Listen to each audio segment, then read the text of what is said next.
Bom, meus amigos, vocês pediram aqui bastante, eu vou dar os meus pitacos, minhas apostas para a prova da Polícia Federal. Em primeiro lugar, acho que a CESP deve cobrar algum outro princípio diferenciado, princípio que a gente não está muito acostumado, assim como ela fez com a PRF, cobrando o princípio da sindicabilidade. Aqui eu posso apostar no princípio da intranscendência subjetiva das sanções, que estabelece que o gestor ele não pode ser prejudicado na sua gestão por uma irregularidade praticada na gestão anterior. Então, o prefeito não pode ser prejudicado na sua gestão por irregularidade praticada pelo prefeito anterior, desde que ele tome as medidas necessárias para regularizar aquela situação e para punir o responsável. Tá? Então, o município não pode ser mantido, por exemplo, no cadastro de inadimplentes da União por uma irregularidade praticada na gestão anterior, desde que o próximo prefeito, por exemplo, ele venha ali regularizar aquela situação. O princípio da autotutela é um princípio que pode cair, que a administração pública pode controlar os seus próprios atos, seja anulando atos ilegais ou revogando atos legais por motivo de conveniência ou oportunidade. O princípio da precaução, às vezes é um princípio que não estão muito acostumados, está mais para o direito ambiental, mas estabelece que quando nós estivermos diante de uma situação que possa gerar um dano ao interesse público, a administração pública tem que agir de forma preventiva, tem que agir para evitar aquele dano. Tá? Então, aquela ideia de prevenir melhor do que remediar, o princípio da precaução. A administração pública, quando não souber ao certo, por exemplo, se um ato pode causar ou não um dano ao interesse público, prefere-se aqui a cautela, prefere-se que evite-se o ato, ok? Princípio da consensualidade e participação, eu até postei aqui no feed esses dias, exige a participação na formulação de políticas públicas, na tomada de decisões, na prática de atos administrativos, participação popular, conferindo uma maior legitimidade democrática aos atos administrativos. Princípio da sindicabilidade, temos aqui também o princípio do accountability, né, que é aquele dever de prestação de contas da administração pública, adotando uma postura mais ativa na hora de dar transparência aos seus atos, não apenas esperando um requerimento, mas já fornecendo aqui as informações de interesse público sem qualquer necessidade de pedido. Nos poderes, tem o poder hierárquico, né, que é o poder de dar ordens, o poder de avocar competência, delegar competência, o poder de controle, de revisão dos atos administrativos. Então, o poder hierárquico decorre da própria estrutura hierarquizada da administração pública e é o poder que a administração tem de organizar ali, se organizar internamente para prestar a melhor atividade administrativa. O poder disciplinar é importante, sempre lembrando que o poder disciplinar ele se subdivide em dois, ou seja, ele é tanto o poder que a administração pública tem de punir os seus agentes públicos, quanto o poder que a administração pública tem de punir particulares que possuam um vínculo jurídico específico com a administração, como, por exemplo, um contrato administrativo. Então, as sanções aplicadas num contrato administrativo decorrem do poder disciplinar. Importante que o poder de polícia, tá? Com certeza vai cair alguma coisa do poder de polícia. Foi cobrado aqui o poder de polícia na última prova discursiva da Polícia Federal, então é importante aqui o poder de polícia, especialmente a divisão, né, ou a distinção entre a polícia administrativa e a polícia judiciária e principalmente a delegação do poder de polícia, porque a gente teve aqui uma jurisprudência recente que mudou a jurisprudência do STF, trouxe uma virada jurisprudencial sobre o assunto, entendendo ser possível a delegação do poder de polícia a pessoas jurídicas de direito privado, desde que o seu capital seja majoritariamente público, que elas sejam prestadoras de serviços públicos típicos do Estado e que elas atuem em regime não concorrencial. Então a gente tem esses três requisitos e essa delegação tem que ocorrer por meio de lei. Mas veja, não pode delegar todas as fases de polícia, todos os ciclos de polícia. A ordem de polícia não pode ser delegada. Somente vai poder exercer o poder de polícia a pessoa jurídica de direito privado nas fases de consentimento, fiscalização e aplicação de sanções. Só se lembrarem lá da BH Trans, que é uma empresa pública do município de Belo Horizonte, que faz a fiscalização de trânsito, inclusive aplica sanções, aplica multas aqui quando há alguma irregularidade do trânsito. Bom, poder de polícia, eu fiz aqui um resumo para não me perder, óbvio.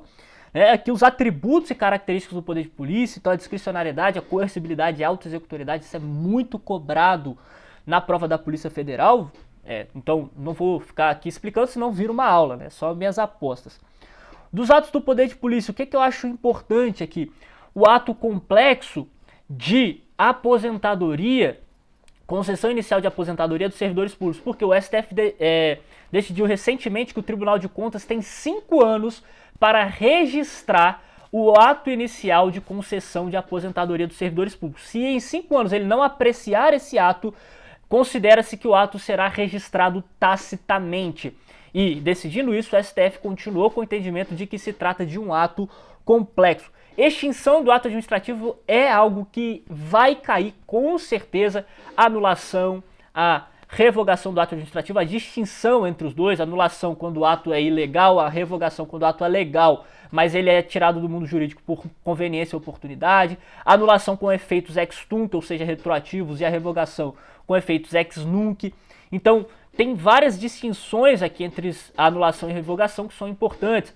A distinção entre caducidade, cassação e a contraposição ou derrubada do ato administrativo como formas de extinção desse ato administrativo são muito importantes. Na licitações e contratos, pessoal, licitações e contratos vai cair letra de lei, é certo. Não vamos ter aqui jurisprudência, não vamos ter aqui cobrança de teoria. É letra de lei, então leiam a lei. O que pode cair dentro da lei? A lei é grande, não vai cair nova lei de licitações, já falei sobre isso aqui. O que pode cair? O que é o aposto? Contratação direta, hipótese de inexigibilidade e de dispensa de licitação. As principais, as mais cobradas ali, modalidades de licitação, muito importante, especialmente para saber qual modalidade vai ser usada em cada caso. Vamos aqui, sistema de registro de preços, pregão, são muito importantes também, que eu acho que que tem muitas chances de cair. Em contratos, principalmente as cláusulas exorbitantes e principalmente a alteração e extinção unilateral do contrato e a aplicação de sanções. Isso aqui em contratos é o que mais tem chance de cair, na minha opinião. Sobre os agentes públicos, o sistema remuneratório dos agentes públicos eu acho importante. Decisão do STF sobre a revisão geral anual. Segundo o STF, não há direito à indenização dos servidores públicos se o Poder Executivo não propõe a revisão, a projeto de lei para a revisão geral anual, cabendo ao Poder Executivo simplesmente motivar o porquê que ele não propôs essa lei, mas ele tem que motivar ali o motivo pelo qual ele não propôs a lei de revisão geral anual, tá? Mas o que? Direito de greve. O direito de greve é muito importante, especialmente porque a Polícia Federal não pode fazer greve. Os órgãos que estão vinculados à segurança pública não podem fazer greve, apesar de serem aqui servidores civis e não militares. Os militares estão vedados pela Constituição, mas os servidores civis que estão vinculados a órgãos de segurança pública estão proibidos de fazer greve segundo a jurisprudência do STF. Então, muito importante essa jurisprudência também. Acumulação de cargos e teto constitucional. O teto só vai incidir isoladamente sobre cada um dos cargos isolados e não sobre a soma das remunerações desses cargos. Isso é importante. Regime jurídico disciplinar. Aqui, regime jurídico disciplinar e improbidade administrativa vai cair muita coisa e vai cair muita jurisprudência. E o que eu estou fazendo para vocês? Eu estou fazendo um resumo de jurisprudência voltado para o cargo de delegado da Polícia Federal, que eu vou disponibilizar para vocês gratuitamente. Me cobrem. Bom, o que eu vou destacar aqui? Instauração do processo administrativo com base em denúncia anônima. Importante, súmula 611 do STJ, súmula 592 do STJ. Prazo para conclusão do processo administrativo disciplinar, se ultrapassar esse prazo, não vai gerar nulidade do PAD se não for comprovado prejuízo. Né? Súmula vinculante número 5, a ausência de defesa técnica não afronta a Constituição Federal. Então no PAD não precisa de defesa para advogado. Portaria de instauração do PAD, ela prescinde, ela dispensa a exposição detalhada dos fatos. A exposição detalhada dos fatos vai ocorrer lá na fase do indiciamento, depois da produção de provas, que aí a administração pública já tem noção do que aconteceu ali naquela conduta que está sendo investigada, e ela lá vai poder fazer uma exposição mais detalhada dos fatos. Possibilidade de prova emprestada no PAD e possibilidade de prova emprestada no processo na ação civil pública por improbidade administrativa. Alteração da capitulação legal na hora da decisão também é válida. Tudo isso são jurisprudências importantes. Vai estar tudo no material que eu vou disponibilizar para vocês. Está lá na jurisprudência em teses do STJ também, que é legal dar uma lida. Mas se vocês lerem o material que eu vou disponibilizar, não vai precisar também ler. Sobre controle também, controle interno, controle externo vai ser muito importante, deve cair uma questão sobre isso. Improbidade administrativa é muito importante, independência entre as instâncias penal, administrativa e civil são muito importantes também, né, as decisões do STF. Aqui, na improbidade administrativa, a possibilidade de qualquer agente político estar sujeito à improbidade administrativa, exceto o presidente da República. Só o presidente da República não está sujeito aqui às sanções da lei por improbidade administrativa, porque ele está sujeito aqui a um regime de crime de responsabilidade especial previsto na Constituição Federal. A responsabilização de terceiros, os terceiros que podem ser responsabilizados por improbidade administrativa, quando participarem ou quando se beneficiarem do ato, eles não podem figurar isoladamente numa ação por improbidade administrativa, eles só podem figurar no polo passivo quando em conjunto com o servidor público que atuou também, que praticou o ato. Tá? Mas isso também não enseja que uma legitimidade passiva, um litisconsórcio passivo necessário. O legitimado ativo pode propor ação exclusivamente contra o servidor público ou contra o servidor público e o particular, mas nunca exclusivamente contra o particular. Tá?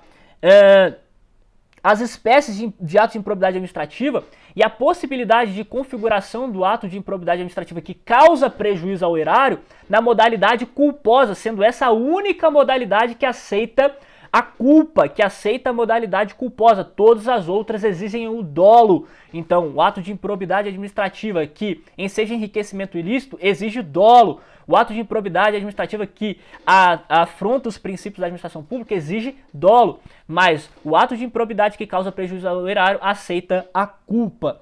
Tá? Então, aqui nós temos essa questão muito importante também, a ausência de foro por prerrogativa de função na ação de improbidade administrativa. Sempre vai ser proposta no primeiro grau, independentemente ali do agente público que está sendo processado. É sempre no primeiro grau e no juízo cível, porque a ação de improbidade administrativa ela tem natureza cível.